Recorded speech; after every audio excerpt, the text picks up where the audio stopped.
High,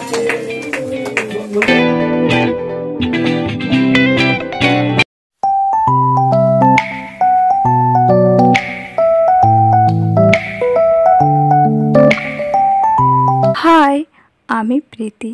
প্রতিটা জিনিসে যেটা আমরা হয়তো মন থেকে চেয়ে থাকি, সেটা যদি পূর্ণতা না পায় তাহলে হয়তো আমাদের একটু হলেও কষ্ট হয়। কিন্তু ভগবান যে জিনিসটা আমাদের জন্য চেয়ে থাকে সেটা যখন পূর্ণতা পায় তখন আমাদের মনে দ্বিগুণ আনন্দই হয়। তবে আজকের দিনে সকালে ঠাকুরকে পুজো দেওয়ার পরেই তো মা বানিয়েছিল লুচি আর সয়াবিন আলুর তরকারি। তবে আগেও হয়তো আমি বলেছি যে আমাদের বাড়িতে মাছও হোম ডেলিভারি হয়, মানে জেঠিমা কাকিমারা এসে পর মাছ দিয়ে যায়। তবে মা আগের দিনেই বলেছিল যে আজকের দিনেও নাকি তো মাছ দিয়ে যেতে।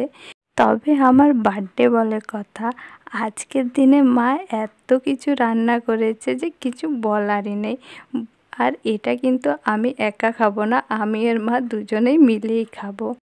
হ্যাপি বার্থডে টু প্রীতি।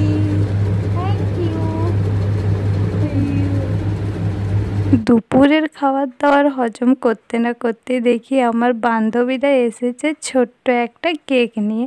তবে এইটুকুন সেলিব্রেশন করতে তো আমার ভীষণই ভালো লেগেছে। কিন্তু এতটা পর্যন্ত তো ঠিক ছিল, কিন্তু রাত হতে না হতে দাদা ঠিক এত বড় কেক নিয়ে এসেছিল। বলেছি না, ভগবান যেটা চাইবে সেটা কিন্তু ঠিক হবে।